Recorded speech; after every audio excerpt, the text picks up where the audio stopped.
Hello दोस्तों, जय हिंद जय भारत। आप सभी दोस्तों को मेरी ओर से नमस्कार। आशा करता हूं कि आप सभी दोस्त हमारे स्वस्थ होंगे और इसी उम्मीद के साथ आज फिर हम आपके साथ हैं।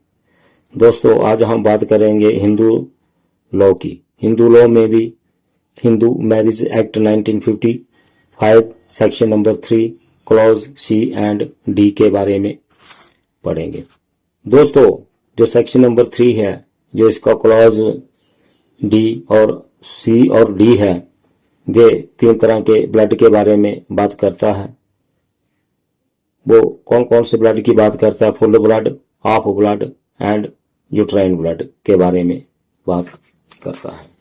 दोस्तों, जो सेक्शन नंबर 3 का क्लॉज सी है, ये सेक्शन 2 तरह के ब्लड के बारे में बात करती है, full blood and half blood. जो इसकी सेक्शन 3 का क्लॉज डी है, वो एक ब्लड की बात करती है, वो बात करता है यूट्राइन ब्लड की। दोस्तों, जो सेक्शन नंबर 3 है, इसमें सब डेफिनेशंस हैं, परिभाषाएं के बारे में बताया गया है। तो ये फुल ब्लड और हाफ ब्लड की क्लॉज सी जो सेक्शन नंबर 3 का है, ये क्या बात करती है, ये डेफिनेशन हमें क्या बताती है। चलो पहले हमें क्या है कि इस डेफिनेशन को पढ़ लेते हैं, फिर उसके बाद हम अपने तरीके से एक डायग्राम के माध्यम से समझने का प्रयास करेंगे। Section number 3 clause C, full blood and half blood. 2 persons are said to be related to each other by full blood when they are descended from a common ancestor by the same wife, and by half blood when they are descended from a common ancestor by different wives। चलो इसके जो definition है, इसके शब्दों को थोड़ा थोड़ा हम क्या है कि हाईलाइट करते हैं, जो कि समझने के लिए जरूरी है। जैसे दोस्तों, इन्होंने पहले फुल ब्लड की बात की है। इन्होंने क्या कहा कि 2 persons, 2 व्यक्ति हैं, मान लो, are said to be related, जो उनका रिलेशन है 2 व्यक्तियों का आपस का, ईच अदर का, बाई फुल ब्लड। कब होगा वो? When they are descended from a common ancestor. Ancestor का अर्थ यहां लगाया गया फादर, बाई सेम वाइफ, की पत्नी एक, जो अनसेस्टर का अर्थ फादर है, जो फादर की पत्नी भी एक है, तो जो उनके बच्चे होंगे, उनका जो रिलेशन होगा, बच्चों के आपस का रिलेशन जो होगा, वो होगा फुल ब्लड का। चलो एक डायग्राम के माध्यम से समझते हैं। जैसे मान लो बबलू और डबलू 2 भाई हैं, तो इनके जो पिताजी एक हैं, कॉमन अनसेस्टर, और इनके पिताजी की जो पत्नी भी एक है, अर्थात बबलू और डबलू की माता जी हैं जो, वो भी एक हैं। तो एक पिता और एक माता कि एक पिता है एक माता है, और जो डबलू और बबलू का जो रिलेशन है दोनों भाइयों का, जो दोनों भाइयों का रिलेशन है, वो होगा फुल ब्लड कहेंगे, फुल ब्लड का रिलेशन कहेंगे। अर्थात माताजी एक हैं, पिताजी एक हैं, तो जो दोनों बच्चों के बीच का रिलेशन होगा, चाहे डब्ल्यू हो, चाहे डब्लू हो, चाहे बबलू हो, चाहे कोई लड़की हो, चाहे कोई लड़का हो, लेकिन उनका जो बीच का रिलेशन होगा, वो होगा क्या है? फुल ब्लड का। अभी हाफ ब्लड का क्या बता रहा है? जैसे दोस्तों, जहां तक हमने डेफिनेशन को पढ़ा था कि सेम वाइफ तक, आगे बताता and by half blood when they are descended from a common ancestor by different wifes. अभी जहां क्या होता है, डिफरेंट वाइफ्स यानी कि भिन्न भिन्न पत्नी,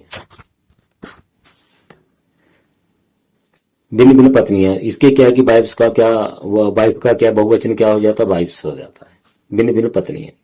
चलो ये भी एक डायग्राम के माध्यम से हम समझते हैं। तो ये बताए कि जैसे मान लो कि बबलू और डबलू के जो पिता थे, ठीक ना, उनकी पहले एक पत्नी थी, जो उनके जो बच्चे हुए बबलू और डबलू, लेकिन क्या हुआ, पहले 2 बच्चे थे या 3 थे, जितने भी थे, उसके बाद क्या हुआ उसने एक और शादी कर ली, कारण कोई भी रहा हो, कारण इसमें ये नहीं बताया, डाइवोर्स वाली ऐसी डेफिनेशन में कुछ बात नहीं की है, इसका बाद में पढ़ेंगे। तो उसने एक और शादी कर ली, तो या पहली वाली से डाइवोर्स हो गया, कोई भी कारण रहा हो, तो उसने क्या दूसरी शादी कर ली। और उसके जो बबलू डब्लू के पिता थे, उनके और दूसरी वाइफ से और क्या हुआ, दो बच्चे हुए, जो मान लो कि जैसे चुन्नू और मुन्नू, जो दो बच्चे हो गए। अभी क्या हुआ, डब्लू बबलू और डब्लू जो हैं, और उसके बाद क्या हुआ कि उनकी जो पिताजी की सेकंड वाइफ थी, उसके भी दो बच्चे हुए, चुन्नू और मुन्नू। अभी क्या हुआ, चुन्नू और मुन्नू और बबलू और डब्लू के बीच का जो रिलेशन होगा वो होगा ऑफ ब्लड का। शायद बात समझ गए होंगे कि एक बार और हम रिवीजन कर लेते हैं। यदि माता पिता एक हैं, जो उनके बच्चे हैं, उनके बीच का जो रिलेशन होगा वो होगा फुल ब्लड का। यदि क्या हुआ, पिता एक है और माता दो है, अर्थात उसकी पत्नी दूसरी पत्नी से के जो बच्चे हैं, और उन बच्चों के बीच का, पहली वाली पत्नी और दूसरी वाली पत्नी के बच्चे हैं, जो उनके बीच के बच्चों का जो रिलेशन होगा वो होगा ऑफ ब्लड का। अभी हम समझेंगे यूट्राइन ब्लड के बारे में बात करेंगे। तो जो सेक्शन नंबर 3 का क्लॉज डी है वो यूट्राइन ब्लड के बारे में बात करता है। तो चलो इसके पहले हम डेफिनेशन पढ़ लेते हैं, तो फिर हम क्या है कि एक डायग्राम के माध्यम से समझने का हम प्रयास करेंगे। Uterine blood, to persons are said to be related to each other by uterine blood when they are descended from a common stress what by different husbands। अभी क्या हुआ कि ये इसका उल्ट हो गया, इसका उल्ट हो गया, ये ऑफ ब्लड का उल्ट हो गया। उसमें क्या था, पिता एक था और उसकी पत्नी दो थी। इसमें क्या हुआ कि जो अनसेस्टर का जहां अर्थ लगाया गया, अनसेस्ट्रेस का जहां अर्थ लगाया गया है, माता जी से लगाया गया है, मदर, जो इसका एक्सप्लेनेशन इस डेफिनेशन का कहता है कि माता का हुआ क्या, तो उसमें क्या पिता एक था, जहां माता एक है, लेकिन क्या है कि बाय डिफरेंट हस्बैंड, जो उसके पति हैं वो दो हैं। चलो हम इसको समझते हैं अपने तरीके से। जैसे मान लो पप्पू है और इनकी माता जी कॉमन एंसेस्ट्रेस एक है। हुआ क्या, कारण कोई भी रहा हो, इसका पहला पति था, उसका बच्चा, उसका बेबी हुआ, पप्पू हुआ।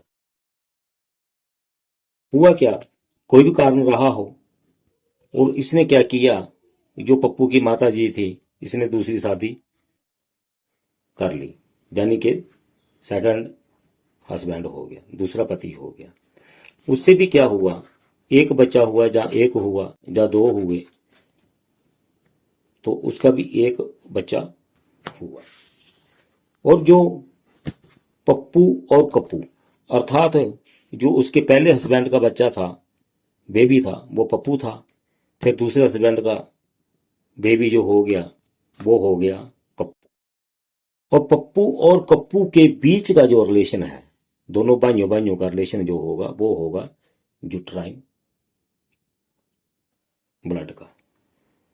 शायद बात समझ गए होंगे। तो ये है फुल ब्लड, हाफ ब्लड और यूट्राइन ब्लड। तो इसका यह एक्सप्लेनेशन भी इसकी बताती है कि जैसे ये जहां लिखा हुआ है, यदि तो क्या है कि जहां अनसेस्टर का इस्तेमाल शब्द का इस्तेमाल किया गया, उसका अर्थ होगा फादर।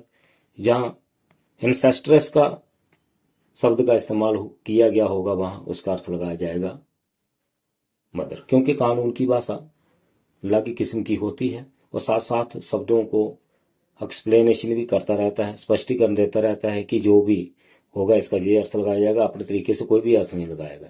ऐसे तो अनसेस्टर का अर्थ क्या होता है, पूर्वज, दादी दादा परदादा, जहां, लेकिन इस डेफिनेशन में जहां तक सीमित रखा है कि सिर्फ माता पिता तक ही जो एंसेस्टर का अर्थ लगाया जाएगा।